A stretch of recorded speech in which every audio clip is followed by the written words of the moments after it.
Salve galera, seja muito bem-vindo a mais um Alcance Jovem Podcast. Te convido a sentar junto na mesa conosco para debater um assunto muito importante nos nossos dias, hombridade. Estou aqui com dois homens valorosos aqui, gostaria que eles se apresentassem para a gente.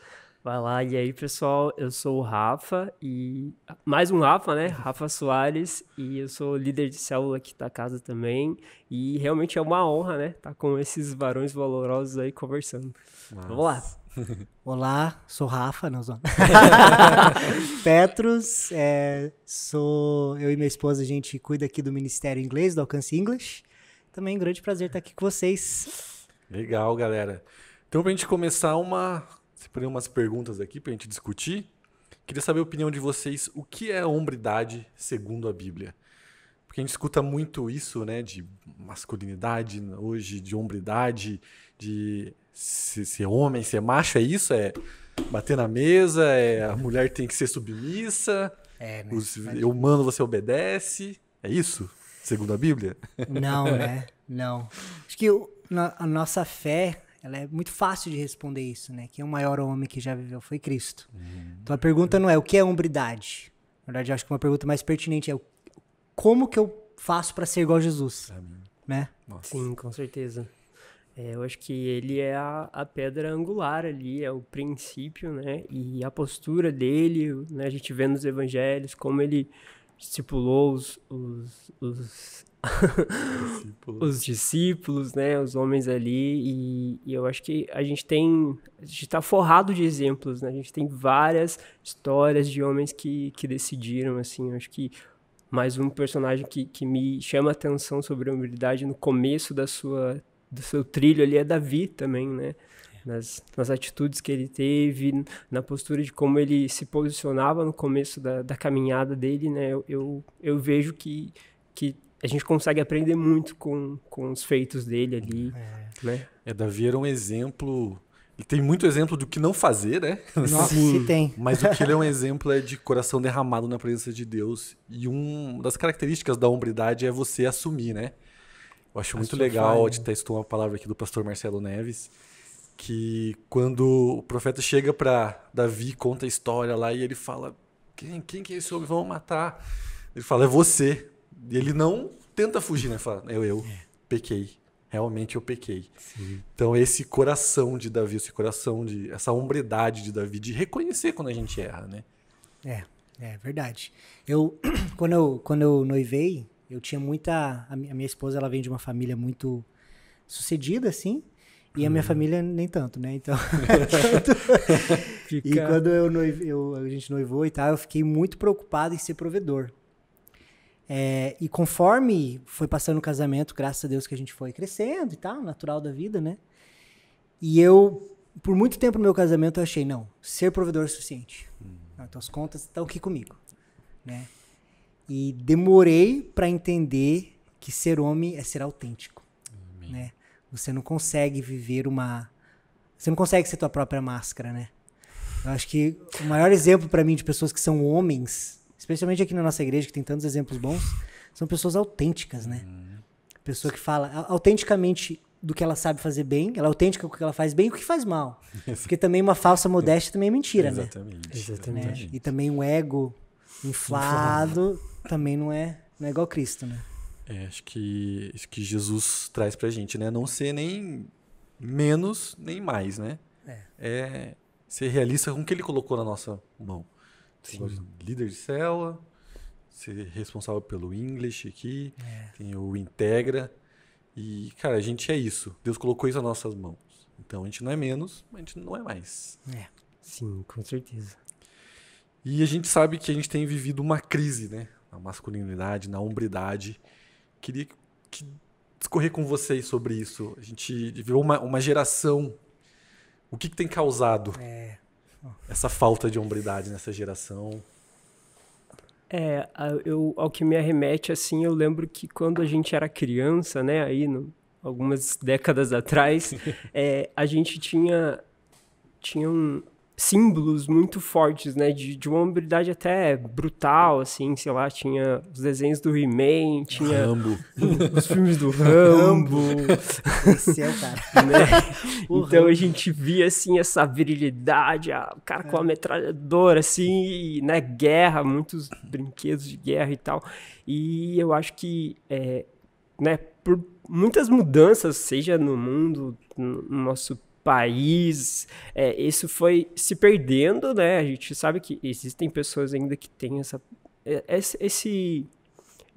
referência, né? Esses símbolos, mas quando a gente se debruça sobre a palavra de Deus, né? A gente vê símbolos que são mais perfeitos, né? A gente já falou muito de Cristo aqui, mas uma passagem que me arremete, assim, é Gideão e os seus valentes, né?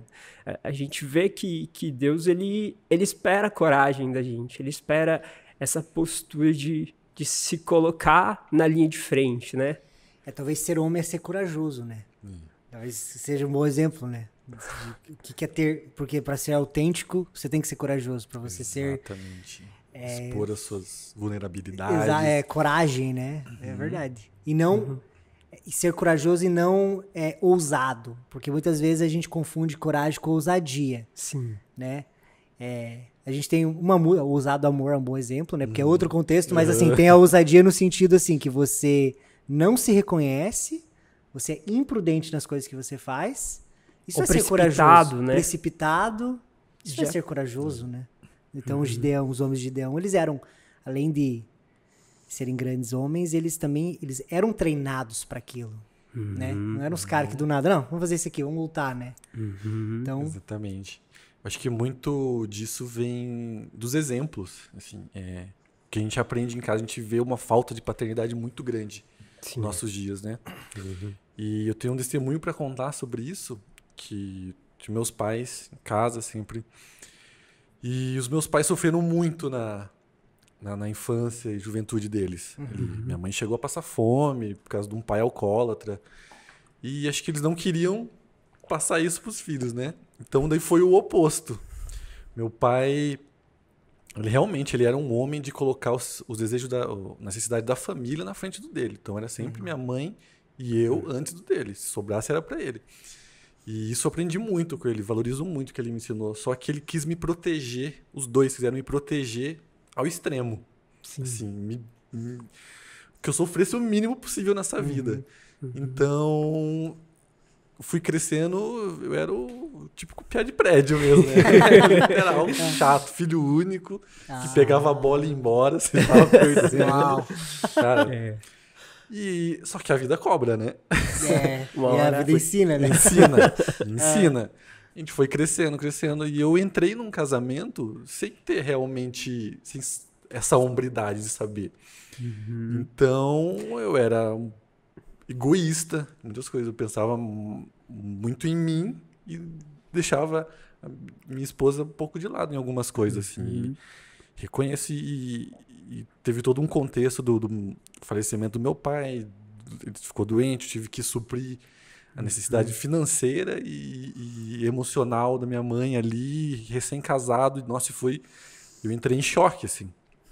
Foi até... A gente chegou aqui na igreja, foi abraçado, Deus foi transformando, foi esmagando a gente.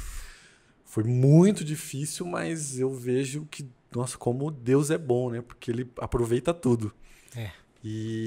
Mas era uma coisa que eu podia ter aprendido antes. Sim. Foi mais difícil aprender depois de velho. Né? E vocês, como é que foi a experiência de vocês com a paternidade? Isso. Com meu pai, assim, eu sempre tive uma relação muito boa, só que ele sempre, assim como você falou dos seus pais, ele não me protegia muito, porque ele tinha essa consciência que eu precisaria estar pronto para a vida, né? Precisaria, né, correr atrás, trabalhar, me submeter a uma autoridade no trabalho, né? Então, assim, ele fez um ótimo papel, ele só não conseguiu ser muito presente por trabalhar demais, né? Ele sempre trabalhou demais para prover, para conquistar, assim, e até uma coisa que a gente tem, né, trabalhado para estar próximo e fazer coisa junto, assim, que a gente não teve tanto essa oportunidade. Mas eu, como você, assim, na fase de noivado, eu acho, né? Quando a gente tá cortando os laços ali com nossos pais e tá tentando falar, nossa, agora eu preciso entrar dentro da dependência de Deus, né? E eu e a minha esposa, a gente viu muitos milagres no casamento, assim, de provisão, de gente que chegou e falou, nossa, eu quero ofertar isso, quero... Né, as fotos do casamento foi o primeiro presente e ele veio de Deus, assim, né? Não foi uma pessoa, a gente ganhou muitas coisas, a gente, né, se comprometeu, passou um ano trabalhando e a minha oração era sempre, Deus, eu não quero ganhar tantas coisas, mas eu quero trabalho, eu quero a oportunidade. Você quer ser provedor, não provido. Isso, né? Exatamente, né? E eu quero entrar na sua dependência, né? Eu quero, né, não só deixar os meus pais, né, dentro da questão financeira e depender de Deus, né, em tudo que eu for fazer. E aí ele começou a desenvolver isso, né? Dentro do casamento, a gente vai aprendendo a alinhar, assim, porque a família da minha esposa também, né? A gente não tem muita disparidade, assim, né? De classe social, mas o contexto era muito diferente, né? A gente vê a mãe da minha esposa, ela é uma mulher muito forte e ela é filha de uma mulher muito forte, né?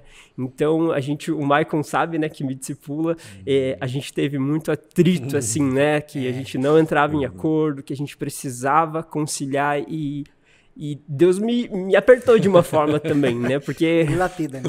Ele não deixa o cabelo. Nada... Nada não pode ser usado. Então, nesse período, né? E a gente percebe o quanto a gente precisa não só prover financeiramente, mas emocionalmente, né? Nas palavras. Provedor de tudo, né? Na casa. No tempo, né? E isso me leva também a pensar sobre a responsabilidade de sacerdote que a gente tem no nosso lar, né? Que quando a gente começa a se envolver no casamento, vai lá, faz curso de noiva, a gente entende que Deus ele espera que a gente seja o pastor da nossa casa, né? Exatamente. Discipular a nossa esposa, os filhos e começar a manifestar o reino dele, né? Em cada detalhe que a gente faz, seja nas nossas finanças. Acho que você quer falar um pouco sobre isso também, Petros? Vai lá. Eu tava concordando muito com você. Falei, meu Deus, é isso mesmo. Cara, eu tenho uma história interessante sobre essa questão de submissão, assim, de sacerdócio, né? Sim. Que eu acho que muitas vezes a palavra, ela é um pouco ofensiva, né? Submisso, né? E é difícil isso, né? Mas sempre quando a gente conversa com casais, eu sempre conto a mesma história. Nós casamos, eu era professor de inglês, estava montando minha escola, e na época eu era CEO, eu era a tia do café, eu era o professor, eu era tudo, né? Empreender é isso. Era tudo a pessoa, né? E a Sophie trabalhava numa empresa bem bacana, uma multinacional aqui de Curitiba. E, cara, a renda dela era muito importante na época, né? Porque professor no Brasil não ganha bem. Só que ela era muito dedicada ao trabalho, isso é um ponto positivo, mas chegava num ponto que não era legal. E a empresa que ela trabalhava também não tinha uma cultura muito boa de equilíbrio, assim. Era trabalhar, foguete não tem ré, essas coisas que as pessoas falam, assim, né? Workaholic. E tal. E começou a fazer mal pra saúde dela, e começou a fazer mal pro nosso casamento. E eu, cara, escutei muito nítido do Espírito Santo que era pra ela pedir demissão. Uau. Muito nítido, assim. E poucas vezes na minha vida que eu tinha tanta certeza. Agora, chega pra Sofia, minha esposa, né? Uma baita profissional. Naquele ano ela tinha sido promovida, 3 vezes, assim. Tava assumindo muitos projetos, tava com uma carreira vertical, assim, literalmente na empresa. Ia crescer muito. Eu tive que chegar pra ela e falar assim, eu acho que Deus quer que você saia dessa empresa. E ela... Não assim, vou abandonar minha carreira, né? Não vou abrir mão. E além disso, o dinheiro, né, cara? Porque... Sim, a provisão, né? Hoje a gasolina tá R$9, então assim... Na época ainda era cara, né? Vamos datar o episódio aí. E, assim, eu tive que tomar uma decisão no meu lar e me impor. Então, a gente tá casado há 5 anos e eu acho que foi o momento que eu mais tive que impor a minha vontade como sacerdote no meu lar. Então, assim, você precisa sair dessa carreira. Então, e a grana? Mano, eu trabalho o dobro, não vai faltar, E por dentro eu tremendo na conversa, né? Não vai faltar. Eu vou dar um jeito, né? Deus, ele não falou comigo à toa. Isso. Exatamente. E, cara, foi, assim, parece que era aquilo que Deus precisava de mim, até para ele prosperar a minha empresa. Então, e no meu casamento foi um momento muito interessante também, porque, assim, quando a submissão, a hombridade, toda essa questão do casamento, só me faz bem, né, o homem. Uhum. É fácil, né, falar, mas assim, eu que tinha que abraçar o peso, né.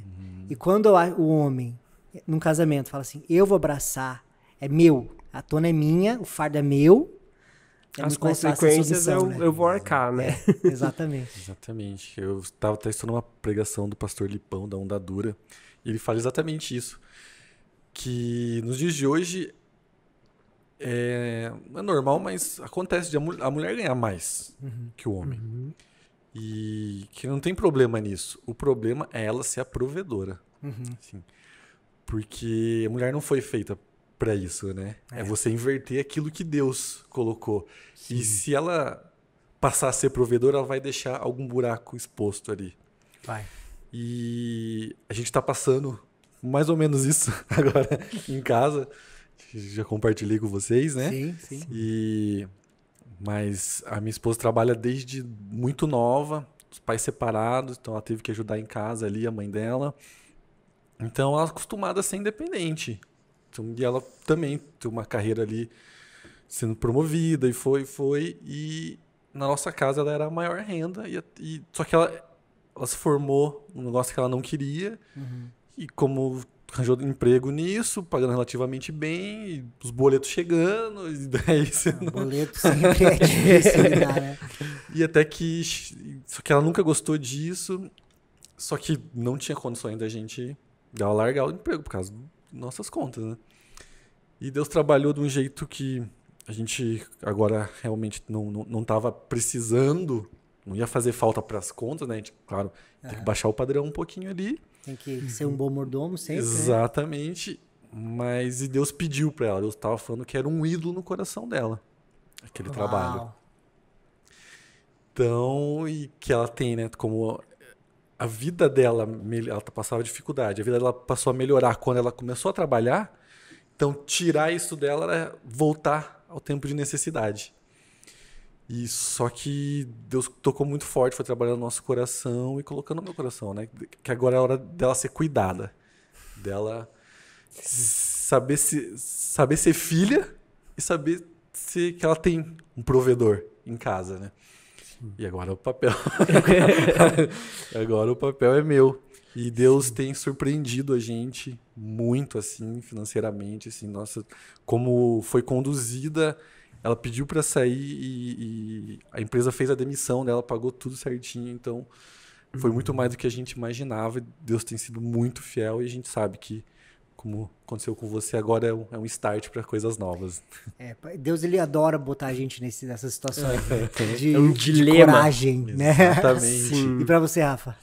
Sobre essa questão aí de provisão, Cara, então, a gente teve essa questão... Um testemunho legal para contar recente.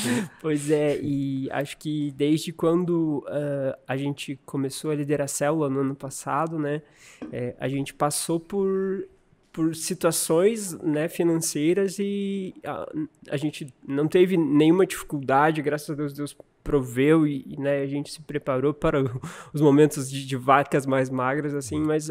Isso fazer um adendo aqui que exatamente vocês se prepararam, vocês sempre lidaram muito bem com o dinheiro, né?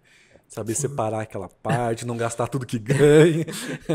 Desde, né, do casamento, acho que foi graças até ao livro, né, que você me deu de discipulado. Vou deixar a indicação aqui do Casais Inteligentes que Enriquecem Juntos. Sim, base. Exatamente. E a gente começou a meditar, né, sobre esses assuntos e a gente se preparou, né, desde o começo e houve mudanças, né, do ano passado. A gente percebe que Deus foi fechando algumas portas, né, que estavam me deixando acomodado na carreira que eu estava levando, né, e aí eu decidi por voltar a estudar algumas coisas, assuntos, né, eu trabalhava na área de design, né, já entendia um pouquinho de HTML, CSS, e eu sentia a necessidade de entender de programação, de me dedicar, né, a essa área. Que é a carreira não é do futuro mais, é de hoje, né? Exatamente. É do presente, né? Exatamente. Eu vi ali essa relação, sempre tive curiosidade, interesse, e Deus foi me empurrando, né, me impulsionando, e, né, Deus venceu ali o tempo de seguro, Deus abriu uma porta, e a gente passou um tempo, e aí chegou no começo desse ano também, novamente, né, ele fechou a mesma porta, assim, sem nenhuma... da primeira vez no ano passado foi uma surpresa, né, essa segunda foi mais ainda, né, e aí a gente ficou nesse tempo da espera, né, assim como você teve um desafio de falar, não, eu preciso me posicionar, eu também pensei, não, Deus, ele tá fazendo alguma coisa, né, porque a gente tá fazendo tudo certinho, né, a gente tá, né, dizimando, e ele foi...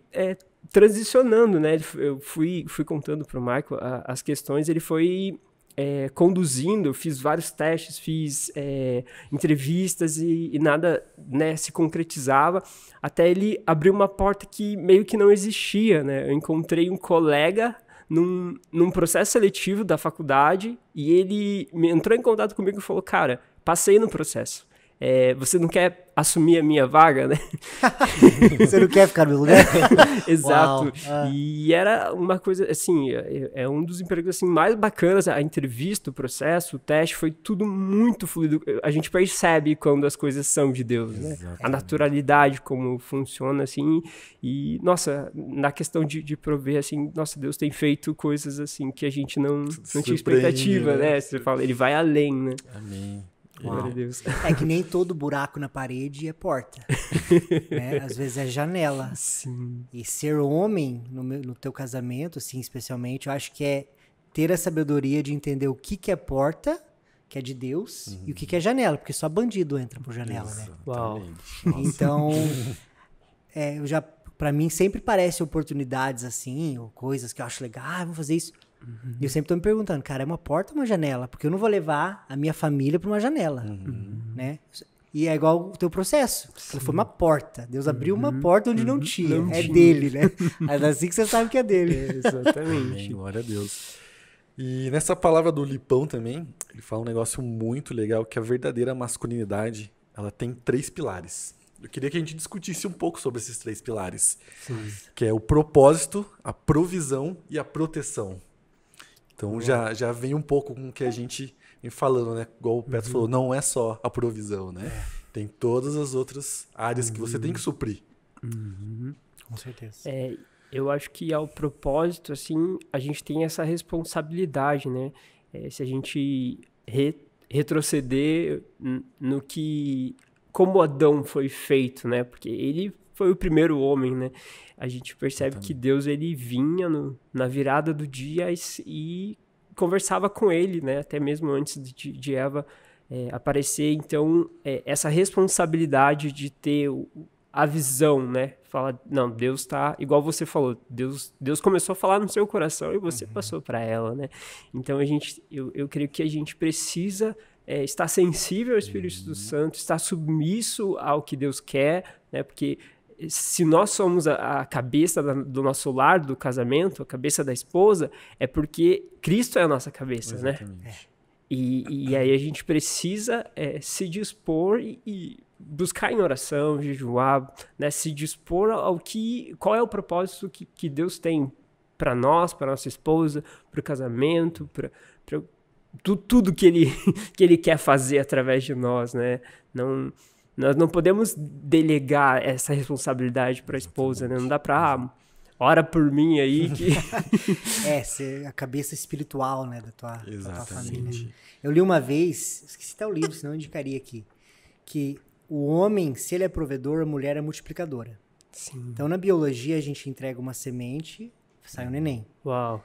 Você entrega para uma mulher um apartamento, ela faz um lar, né? Nossa. Então, ela multiplica e melhora. Mas a semente tem que vir de um lugar, né? Eu vejo, no meu casamento é muito nítido assim, a Sophie, ela não inicia projetos, né? Ela não é muito de pensar assim. Então, quando a gente foi fazer o próprio Ministério do Inglês, eu cheguei com a ideia, Cheguei no presbitério, eles curtiram a ideia e tal. Fizemos o primeiro evento. Se fosse do jeito que eu tava pensando, acho que não teria nem tido o segundo. Mas quando a Sophie abraçou o projeto, virou o que virou, né? Uau. E a mesma coisa que o Ministério integra, que somos co-líderes com outro casal, somos vice-líderes, quer dizer, Sim. os líderes são Cris e Pan. E também, cara, a Sophie com a excelência que ela faz, então, acho que na espiritualidade é assim. Nas semanas que eu tô assim, firme na leitura e na oração, nas épocas da minha vida que a Sophie, cara, só falta assim voar, não sei porquê. Então eu dito a temperatura espiritual do meu casamento. É muito Legal, nítido, né? E quando a gente conversa com casais e eu vejo que sempre tem muito conflito, sempre tem muita briga, eu penso assim, cara, ela tá multiplicando o que você tá entregando. É verdade, né? O que você tá entregando pra essa mulher? Ela multiplica o que você entrega. Vai Então pra me mostra tudo, um casamento feliz, eu te mostro o nome de Deus. Sim. Me mostra um casamento infeliz, eu te mostro um cara que ainda não descobriu, ou tá semeando alguma coisa que não deveria ser semeada, né? Sim. Uau. Até nessa palavra, o pastor, ele usa o texto de Salmos 23, assim, que é diferente, então, né, usar isso pra hombridade. Mas eu achei muito legal, né, que quando... Às vezes é tão comum pra gente o Salmo 23, que a gente às vezes passa percebido, né, como ele é lindo, como Davi estava inspirado pelo Espírito Santo ali. Ele fala, o Senhor é meu pastor e nada me faltará. Ele me faz repousar em verdes pastos e me leva junto de riachos tranquilos. Renova minhas forças e me guia pelos caminhos da justiça. Assim ele honra o seu nome. Mesmo quando eu andar pelo escuro vale da morte, não terei medo, pois tu estás ao meu lado. Tua vara e teu cajado me consolam. Então, aqui, claro, Davi falando sobre Deus, né? Mas como a gente tem que se espelhar nele, ele é a estatura do varão perfeito, né? Jesus, a gente tem que mirar nele. Então, a gente tem que ser esse provedor não só financeiro e emocional, mas trazer a segurança, ser realmente o primeiro pastor da nossa casa, né? Sim. Aquele que dá a direção. Então, até tem um outro casal de discípulos nosso, o Leonardo e a Catiane, que uma vez a gente estava conversando e eles casaram muito novo e eles nunca tiveram um problema de relacionamento muito grande. E eles falando assim, a gente nem vai ter muito o que contribuir com casais, né? A gente não teve muito problema. E o Espírito Santo começou a usar a minha esposa para falar que era exatamente o contrário. Porque eles eram o modelo casal bíblico que funcionava. Era o marido que sabia o seu lugar, que apontava a direção, e a esposa que era ajudadora, que se colocava sobre a missão, né? Submissão sobre a missão, sobre a missão do marido, e que funcionava. Então, cara, a palavra de Deus é viva e eficaz. Então, a gente tem que mirar nisso. Né? Eu conheço os casais que conhecem, né? Realmente, é isso, né? O quanto a gente vê isso na vida deles, é verdade. E aí? Propósito, provisão e proteção. O que vocês têm para complementar? A gente já explorou bastante a provisão. Vamos falar de outras coisas. A questão da proteção, né? Que a gente precisa ser esse homem que traz ordem, né? Eu gosto muito de meditar sobre a questão da autoridade que Deus nos concede, né? Não é uma questão de se impor, de cobrar autoridade, né? Deus, ele tem autoridade sobre todo mundo, mas ele dá liberdade para todo ser humano, né? É uma imposição, né? Parece... É inspirar a autoridade, né? Então, e aí a nossa autoridade depende da autoridade dele, né? A gente, à medida que a gente se coloca debaixo em submissão a Deus, ao Espírito Santo, para nos guiar, ele vai nos conceder essa autoridade para, né, liderar a nossa esposa, para liderar, né, a nossa empresa, para inspirar as pessoas, né? Eu tenho certeza que você sabe muito bem sobre isso, né, Petros? Me esforço. Proteção, cara, é algo... Assim, eu não galera que tá assistindo aqui, eu sou um cara, não sou um cara grande, né? Tenho 1,72m, se eu alonguei naquele dia. 1,70m, se não. Se eu tô fazendo academia, depende. Não sou muito forte. Então, assim, a proteção a gente leva nos filmes do Rambo, que a gente tá falando, muitas vezes é aquilo, né? É física. E, cara, eu acho que biblicamente, cara, é proteger do diabo mesmo, assim, eu vejo, né? Ter uma cobertura espiritual sobre a tua esposa. Exatamente. E a melhor forma de fazer isso é viver em santidade, né? Sim. Não abrir legalidade no teu casamento, né? Ter o tipo de casamento que é transparente, que confessa a tentação, né? Que isso é difícil, cara, isso é difícil. Eu vou estar 15 anos casado e ainda vai ser um negócio que é difícil fazer. É um grau de maturidade muito alta, né? De ambos. Com certeza, né? E a gente vê o quanto é importante num casamento santo o homem estar em santidade, né? Porque ele vai ditar. Então, pra mim, eu penso, Petros, protetor. Cara, eu quero viver em santidade, mano. Santidade meus olhos, meus pensamentos, em tudo, né? Sim. Cada detalhe, né? Sempre tem um pontinho onde melhorar, né? A gente nunca tá 100%, já conquistei esse lugar, né? A gente precisa sempre estar olhando para Jesus, vendo o que ele tem feito, o que ele faz e andar nesse trilho, né? Exatamente. E essa comparação que Deus faz aqui com o pastor, né? Que apacenta as ovelhas, que tem o cajado, tem o bordão que conduz ali, que resgata a ovelha, que traz para o caminho. Opa, a gente está indo aqui, vamos corrigir a rota. Mas tem a vara da proteção ali, as ovelhas. Isso é realmente fundamental. E propósito, né? A gente falou bastante aqui de proteção e provisão. Propósito, ser o sacerdote do nosso lar, apontar a direção. Qual o propósito da sua vida, Mike? Conhecer Jesus e fazê-lo conhecido. Nossa, você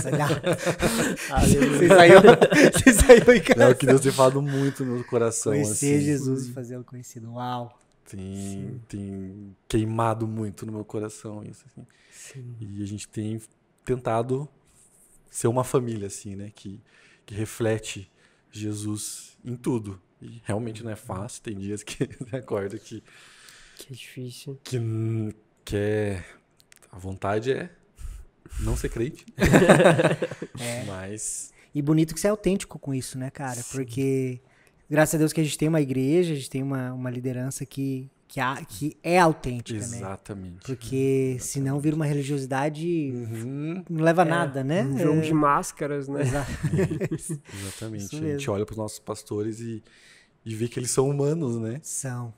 Mas que sempre buscando aparecer mais com Jesus. Essa é a hombridade, né? Esse é ser homem. Ser igual a ele. Pra você, qual que é o teu propósito, cara? Difícil responder. Eu perguntei, eu não sei nem a resposta. Petros lançou umas assim. Responde.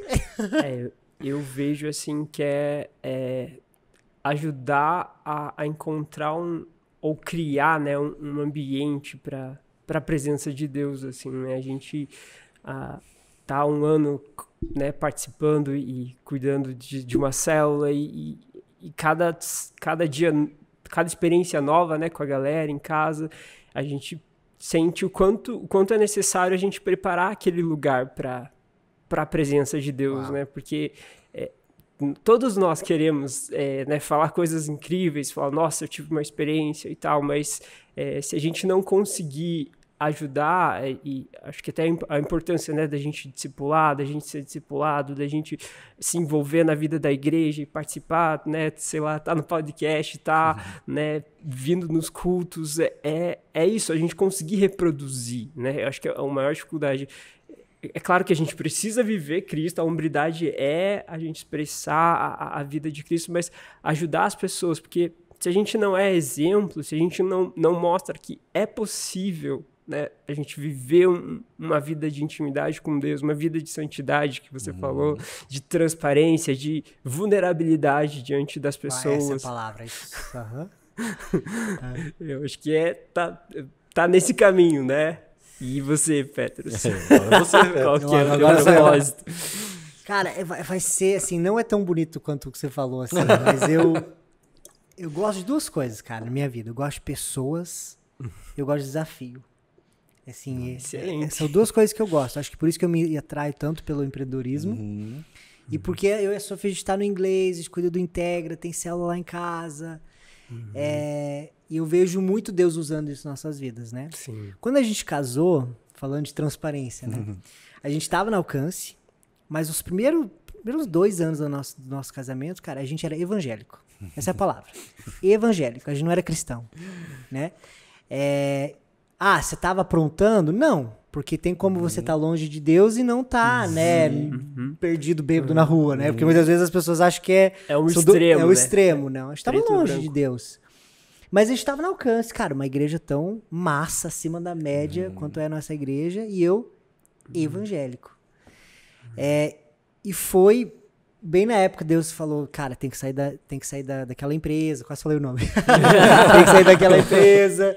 Tem que... E Deus começou a mexer muito no meu coração, assim. Vocês precisam servir. Vocês precisam servir a casa. Sim. Né? E foi uma reviravolta que Deus deu na minha vida, porque eu cheguei pra Sofia e falei assim, ó, você vai sair do emprego e a gente vai servir todo dia do fim de semana na igreja. Sim, a gente vai se envolver. E, cara, isso, servir a nossa igreja mudou a nossa vida. Nossa. Sério, eu falei isso hoje na cela, até antes de vir pra cá. Mudou, tentando falar pra galera fazer o treinamento de voluntários, mudou a minha vida, cara, servir a casa. Sim. Porque quando você serve o outro, você é moldado, você aprende a ser submisso ao outro, a ser humilde, né? Bem-aventurado Os pobres de espírito. pobre de espírito, e é onde eu mais tenho desafio ser assim. Sim. E o propósito do meu casamento hoje, acho que da minha vida, cara, é servir pessoas. Uau. Seria isso, né? É isso que eu faço na minha empresa, né? Hoje meu papel é cuidar dos professores. Ensinar. Aqui na igreja, cuidar da galera. E falar que no Integra você faz um trabalho excepcional, cara. A gente obrigado, vê como cara. você recepciona, como a gente se sente importante perto de você. Você faz isso com a gente, obrigado. cara. Glória a Deus, Muito obrigado. tá? Que Fico- bom. fico- Glória a Deus Me encoraja a pela sua vida. escutar isso. Me encoraja muito. Que legal, Pensa demais. cara. E sobre esse assunto de servo, né? E a gente vê essa palavra várias vezes pela Bíblia e a gente começa a ter consciência dela, eu acho, né? Quando a gente começa a tentar servir as pessoas, né? Porque, igual você, o Michael também, muito tempo, né? Já recebeu muita gente na sua casa. Cara, a gente arruma as coisas, né? A gente limpa a nossa casa para receber as pessoas, né?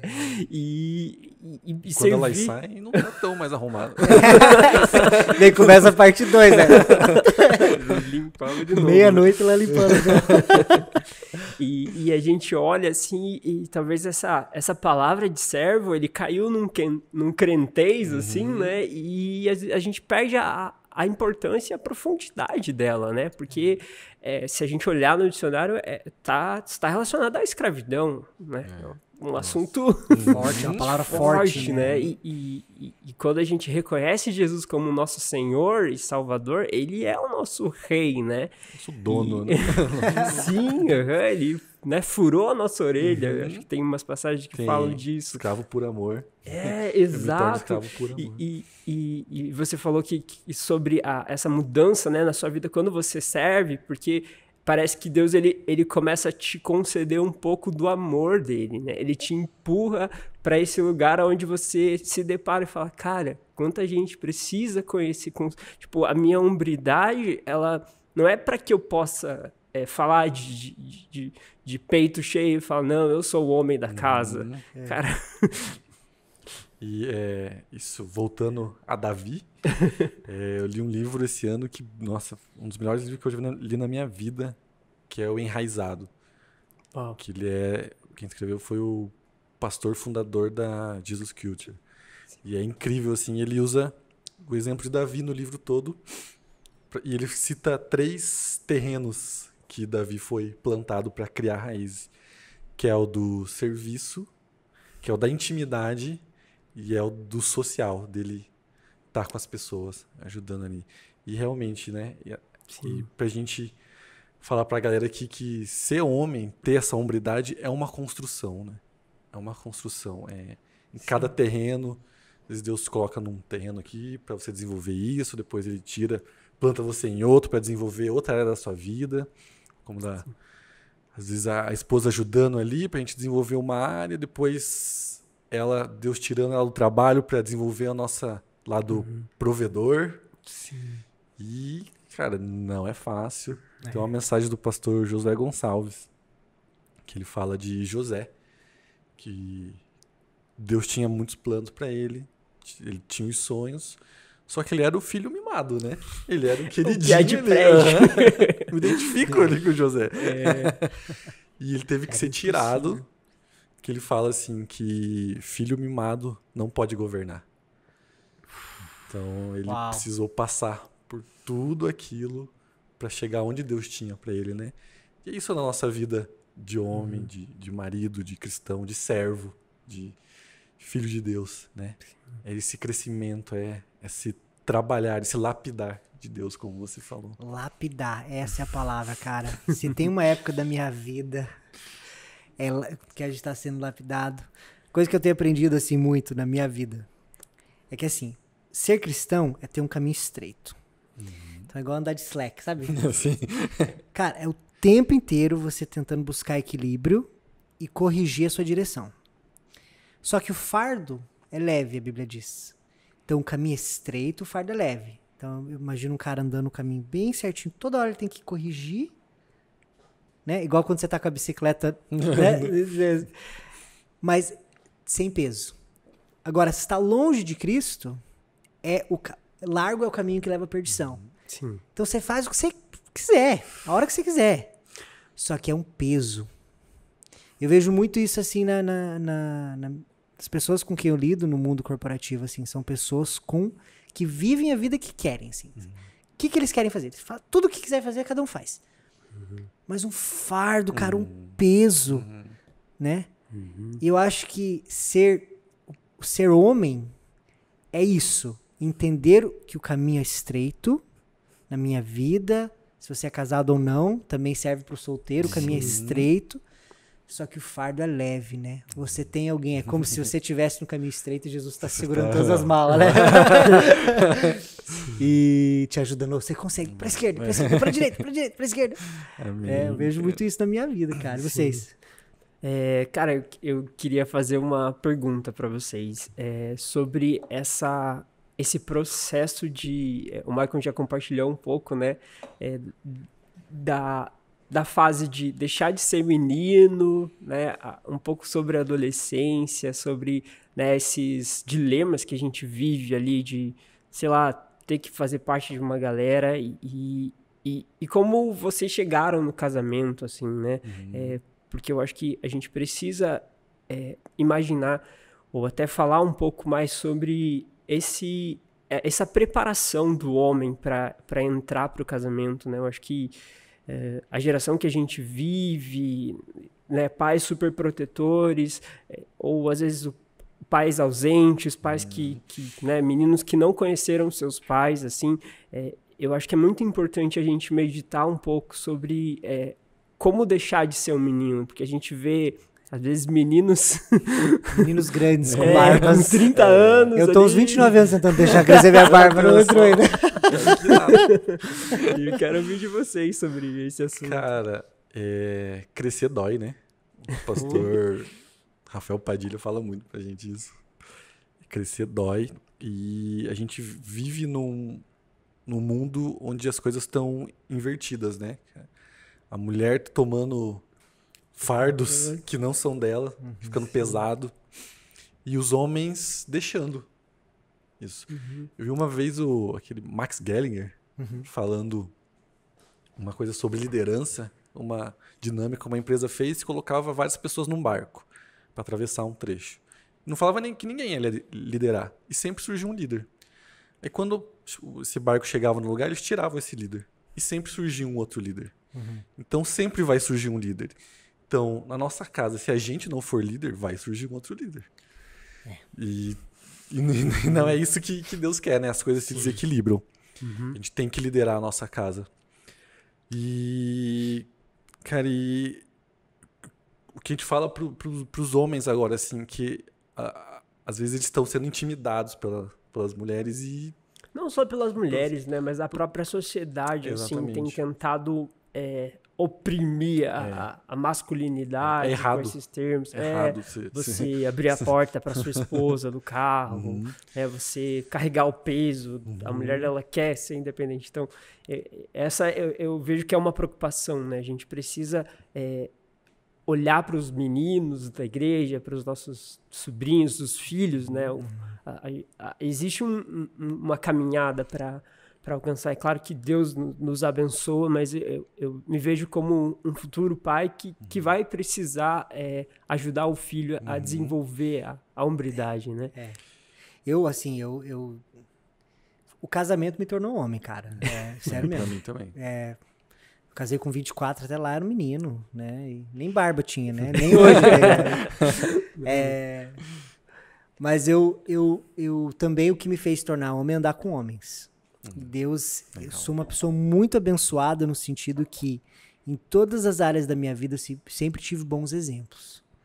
Então acho que, como que o menino se torna um homem? Andando com homem, né? Acho que é a primeira coisa. Se tem homem perto de você, anda com homem. Tava com um cara da igreja esses dias, a gente tava conversando assim, e ele falou um negócio que, falou assim, Petros, você será cobrado pelos bons exemplos que Deus colocou na tua vida. Porque tem pessoas que não têm bons exemplos. Então, se você teve e você não seguiu, você vai ser cobrado por isso. E cara, isso é muito nítido na minha vida. Eu vou ser cobrado pelos bons exemplos que eu sempre tive, né?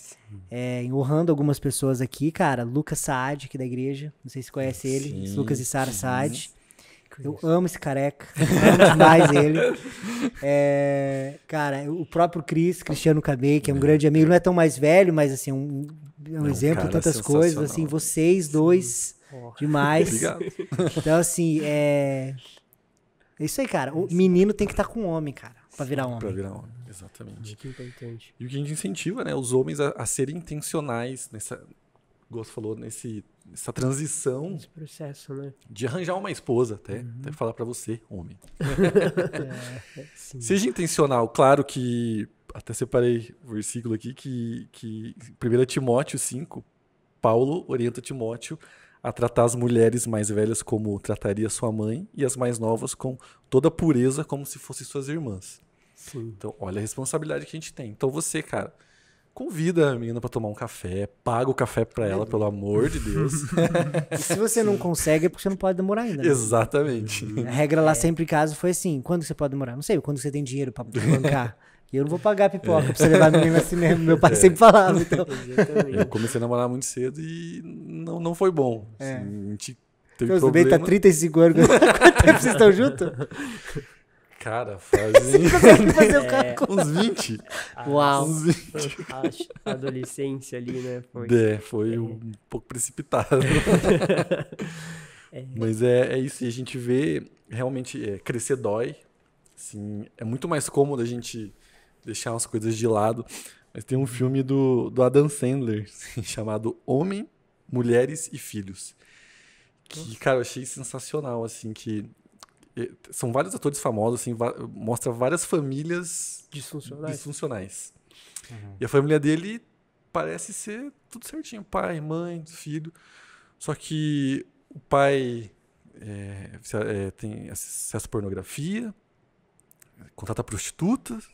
Nossa. Aí a mãe tem um caso e o pai sabe, mas ele não liga. O filho dele é viciado em pornografia e ele vê também, mas tem vergonha, não fala nada. Então a casa é aquela aparência de família, propaganda de margarina, mas totalmente disfuncional. Sim. E, cara, por falta de hombridade, né? Falta de fazer o seu papel. Pois é. E tem um livro que eu estou lendo ainda, né? E ele é muito recomendado para pais de meninos, né? Se chama A Grande Aventura Masculina, assim, é um livro... John Eldridge. Sim, então, esse cara escreve muitas coisas sobre esse assunto, né? E ele fala sobre esse processo, né, da masculinidade, da hombridade, que é uma jornada, né? Os meninos, eles precisam ser emancipados, né? Eles precisam... Uau, emancipado. Nossa. Tomar essa responsabilidade de, cara, eu vou resolver isso aqui, né? A gente vê que... Tem mais não sei vocês, mas eu eu vou datar um pouco mais esse podcast. Eu e minha esposa, a gente tá montando um guarda-roupa. E, cara, dá um trabalho lascado. Gente, é verdade isso. Quando eu cheguei, eu perguntei, o que você tá fazendo? Eu tava montando o guarda-roupa. Falei, uau, que homem. E eu amo fazer esses projetos, assim, essas verdade, coisas ajudou em casa, né? Ajudou na mudança. Exatamente, né? E essa responsabilidade que a gente toma, né? Eu comecei a fazer isso... Não, na verdade, eu sempre ajudei meu pai também com essas coisas. A gente sempre teve, né, esses projetos e às vezes a gente acaba deixando de lado isso, né? No menino, né? De dar essas responsabilidades. Ó, você vai no mercado fazer alguma coisa. Questão da segurança, né? Às vezes, né, os pais, eles não têm tanta liberdade para dar uma atividade pro menino fazer e isso vai desenvolver a hombridade, né? Tem a cultura hebraica que tem o bar mitzvah, que é onde os meninos vão lá e tem uma celebração, né? Em se tornar homem. Exatamente. O John Eldredge tem outro livro, agora eu esqueci o nome, mas ele fala também da importância de ter do ferro afiando ferro, né? Voltando ao que a gente tá falando de ter homens por perto. Mas não só ter o exemplo, mas ter alguém que cutuca a tua vida, né? Que cutuca a ferida. Eu tenho o Bruno, meu líder, Bruno Maziero. Ele e a Jenny são os nossos discipuladores. Também entra na lista de homens que impactam muito minha vida, né? Mas, cara, o Bruno, ele tem um negócio que ele não deixa escapar nada que eu faço de errado. Não, é incrível, assim, cara. Eu chego assim, encontro um monte de coisa que eu acertei. Tem uma que errei. O foco é aquilo, né? E como é saudável ter esse tipo de relacionamento, cara. Como é saudável isso pra tua vida. 1 Reis 2, Davi tá morrendo já, ele chama Salomão ali. E no versículo 2 ele fala, vou para onde todas na terra irão algum dia. Seja corajoso e seja homem. Uau. Sim. É esse incentivo, cara... mostrar o caminho, né? Falar, seja, vai. Sim. Amém. Glória a Deus. Isso aí, galera. Aleluia. Considerações finais? Cara, tem um último livro que eu queria recomendar, que é Homens do Reino. Eu ainda preciso ler também, mas eu vejo que é um livro muito importante para essa geração que a gente tem vivido, né? Porque todo mundo tem algo para fazer para Deus, tem um propósito, tem uma caminhada, né? E a gente vê que Deus, ele trabalha muito com a liderança, né? Nós precisamos de homens que sejam líderes fortes, que consigam, né, expressar a graça de Deus na sua vida. E eu acho que esse livro, ele trata, né? Eu já tive um pouco de contato com esse livro e ele trata bem dessa questão do reino, né? A gente não medita tanto em... A gente que tem buscado coisas celestiais, a gente medita, mas a gente vê que, em geral, assim, não se fala tanto do que é esse reino de Deus, né? É um termo comum, mas não é muito desenvolvido, assim, explicar o reino, né? Porque não é uma democracia, não é né? Como que é aquela outra palavra? Uma oligarquia, né? Uma oligarquia. Não é nada disso, é monarquia, tem um rei, é isso mesmo. Exatamente. Só ele que manda. Todo mundo, filho, súdito. Sim, exatamente. Acho que essa é a minha consideração. Amém. E aí, Petrus? Pra mim, esses dias eu assisti um vídeo meu de 10 anos atrás, né? Vergonha total, né? E eu tava pensando assim, cara, se daqui 10 anos eu vou estar assistindo isso, eu quero olhar pra trás e falar assim, menino, né? Porque eu quero ser muito mais perto de, tá muito mais igual a ele, né? Sim. E cada dia mais igual a ele. Amém, cara. Amém. Isso aí, galera. Muito obrigado que você acompanhou a gente. Deixa um like aí, bem youtuber, né? Deixa o like. Comenta aí se a palavra falou com você. Acesse o nosso canal aqui, tem uma playlist com todos os nossos podcasts. Tem vários podcasts para abençoar a tua vida. Muito obrigado, gente. Que Deus abençoe a vida de vocês. Amém.